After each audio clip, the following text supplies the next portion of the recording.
120 foot ऊंचा burning man मैदान के ऐन दरमियान में इस्तादा था। आसपास आग के कई करतब हो रहे थे और हर तरफ आग ही आग थी। कोई मुंह से निकाल रहा था और कोई हाथ में लेकर उछाल रहा था तो कोई कमर के गिर्द घुमा रहा था। कहीं आग की साइकिल चलाई जा रही थी और कहीं आग से जलती तनी रस्सी पर चला जा रहा था और कहीं आग से जलते दायरों में कलाबाजियां लगाई जा रही थी। हर 10 कदम पर आग एक नए अंदाज से मौजूद थी। रश बहुत ज्यादा था और वो एन और एन की एक दोस्त साथ साथ घूमते रहे। वो आलियान को ही ढूंढ रही थी। वहां आने का मकसद ही आलियान को ही तो देखना था। एन ने भी मुंह में तेल डालकर आग मुंह से निकाली और ऐसा करते उसकी भौंहों के बाल सफाई से साफ हो गए। कितनी प्यारी लग रही हो ना अब तुम। वैसे तुम्हारी भौंहों पर 4 बाल थे और वो भी बर्दाश्त नहीं हुए ना तुमसे। एन की दोस्त उसे देखे हुए हंसे जा रही थी। तुम भी करो ना अमराहा। और अमराहा ने तो ना में सर हिला दिया। कब लगेगी इसे आग? अमराहा ने उससे पूछा। 12:01 पर।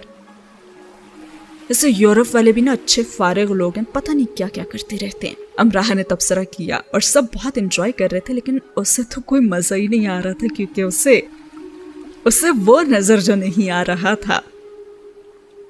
दुनिया इन्हीं खेल तमाशों से सजी हुई। अमराहा देखो, एन ने किसी बाबे बुढ़े की तरह कहा। अच्छा, वैसे तुम आजकल किसी जापानी फलसफी को पढ़ रही हो क्या? अमराहा तो बाकायदा चिढ़ी गई थी। कहते हैं ना कि अंदर का दिल का मौसम अच्छा ना हो तो बाहर चाहे कुछ भी हो क्यों ना रहा हो, कुछ भी अच्छा नहीं लगता। और इस वक्त अमराहा की भी कुछ ऐसी ही हालत थी। और अमराहा की इस बात पे कि तुम किसी जापानी फलसफी को पढ़ रही हो, वो कहने लगी एन को पढ़ रही हूँ। एन ने दांत निकाले जो अमराहा को अच्छे लगे। छोटे छोटे बच्चों जैसे तो वह दांत थे और वो ये कहे बिना न रह सकी कि ये तुम्हारे दूध के दांत है ना? नहीं, दांत के दांत, उसने और ज्यादा दांत नुमाया करके कहा। बहुत जुबान चलने लगी है वैसे तुम्हारी। और अमराहा तो हंसी दी।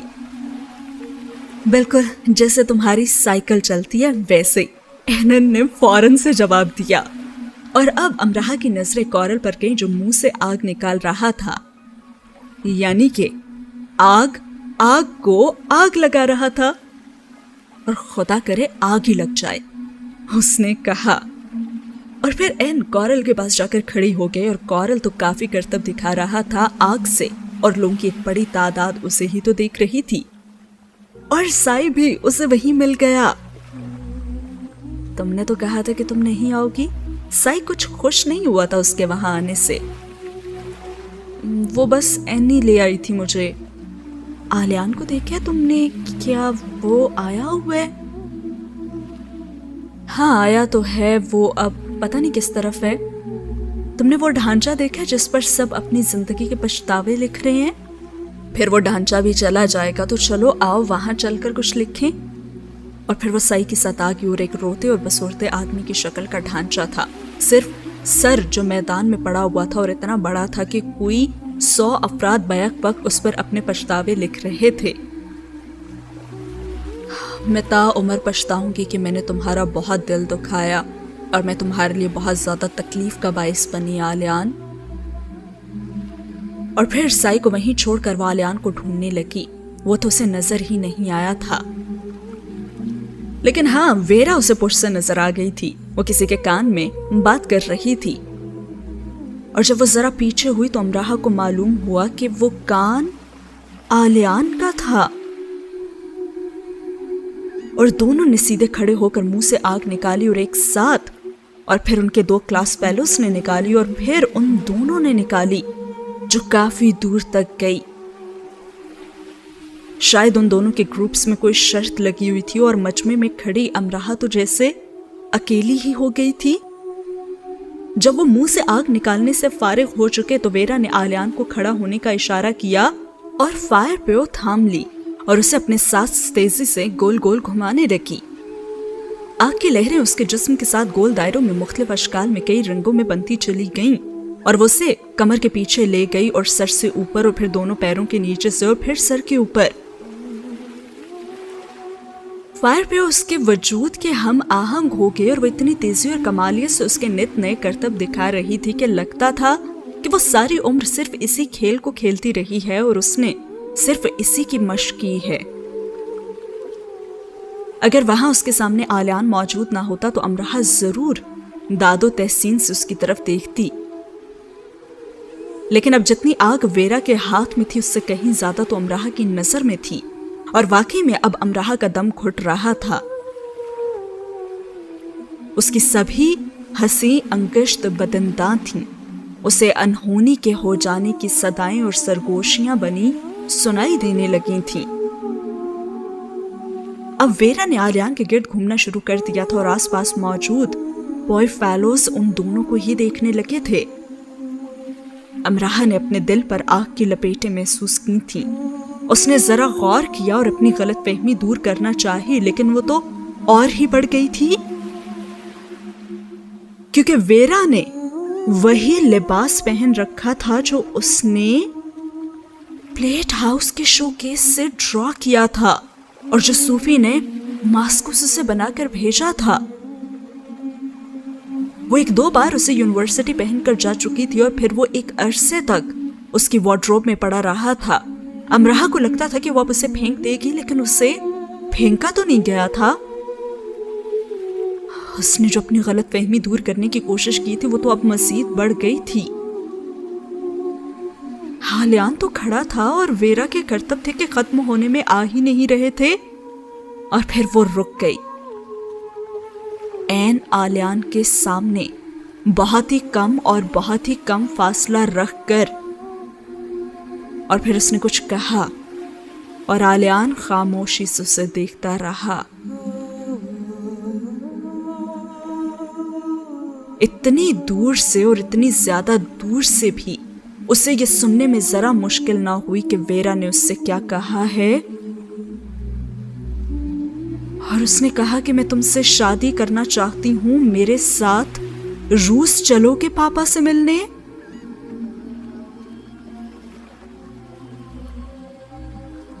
बारह घंटे बजे और मजमे में सकूत छा गया और फिर 12:01 का घंटा बजा। मजमे ने सकूत को शोर से तोड़ा और 70 फुट ऊंचे ढांचे में आग भड़की और वो जलने लगा, और फिर सर से गर्दन और गर्दन से सीने तक और फिर पूरे का पूरा।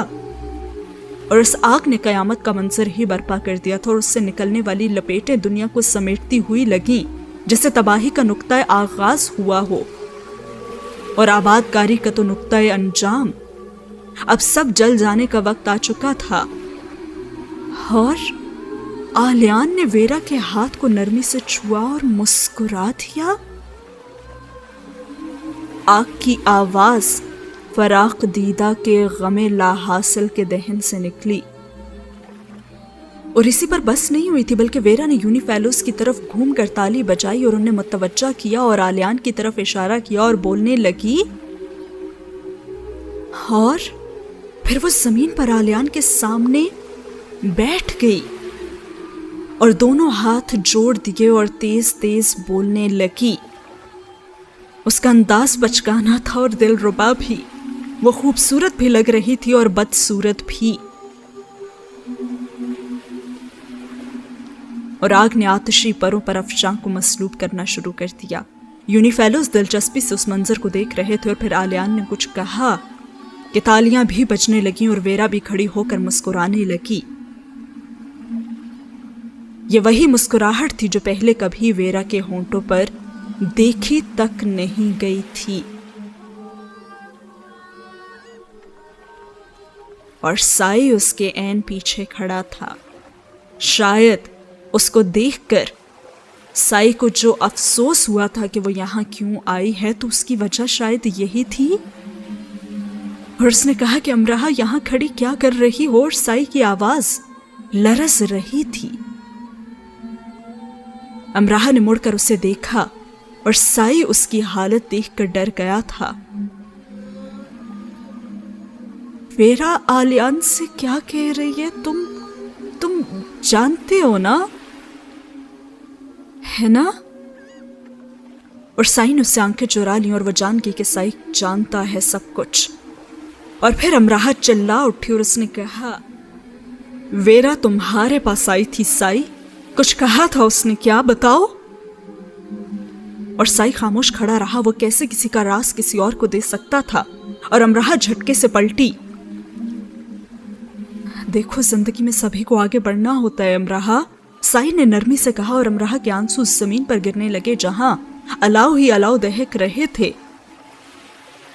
اچھا تو آلیان ویرا کے ساتھ آگے بڑھ رہا ہے؟ کہانی کا یہ وہ موڑ تھا جو اس کے دل کی آنکھ سے اوجھل تھا۔ اگر ہم کچھ نہیں پا سکتے تو ظاہر ہے اسے کوئی اور ہی پا لیتا ہے نا امراہ۔ اور سائی کے لیے مشکل تر ہو گیا تھا اس کی طرف دیکھ کر بولتے رہنا، اور افشاں کے سنگ خود کو بھی آتشی پروں کے سپرد کیا اس نے، اور امراہ تیزی سے آگے بڑھ گئی۔ اور سائی اس کے سامنے آیا اور اس نے پوچھا کہ کہاں جا رہی ہو امراہ؟ اور اس نے کہا کہ میں گھر جا رہی ہوں۔ اور وہ سائی کو پیچھے چھوڑتی ہوئی آگے بڑھی، اور وہ کہتا رہا اتنی جلدی؟ دیکھو ابھی تو برننگ مین جلنا شروع ہوا ہے۔ اس نے اس کا دل بہلانے کی اپنی سی کوشش کی تھی، اور جواب آیا سائی وہ تو کب کا جل چکا ہے۔ اور پھر وہ آگے بڑھ گئی اور رش کو پرے کرتی ہوئی رش سے پرے ہوتی ہوئی، اور سائی اس کے پیچھے لپکا لیکن اس کی رفتار کے ساتھ اسے پا نہ سکا۔ ایک چنگاری اڑتی ہوئی کہیں سے آئی اور اس کے فرشی دوپٹے پر گر گئی، اور وہ بڑبڑائی کہ یہ تو ہونا ہی تھا۔ کیا یہ واقعی ہونا تھا؟ وہ کرراہی، اور وہ ساری یادیں ذہن سے کھرچ ڈالے گی صرف اس ایک منظر کو ذہن سے مٹانے کے لیے جو اس نے ابھی ابھی دیکھا تھا۔ ویرا اور آلیان، اور آلیان اور ویرا۔ وہ اسے پسند کرتی تھی، وہ یہ جانتی تھی۔ وہ اس سے شادی کے لیے پسند کرے گی، وہ یہ نہیں جان پائی تھی۔ اور این چلائی اور اس نے کہا کہ امراہ تمہارا دوپٹہ، اور اس کے دوپٹے کا پلو آگ پکڑ چکا تھا اور اس کے بال بھی پیچھے سے جل چکے تھے۔ کیا ہوا؟ نظر نہیں آ رہا؟ این اس کا دوپٹہ زمین پر رگڑ رہی تھی، اور اس نے کہا کہ آ رہا ہے نظر؟ ہاں جل ہی تو گئی ہوں میں۔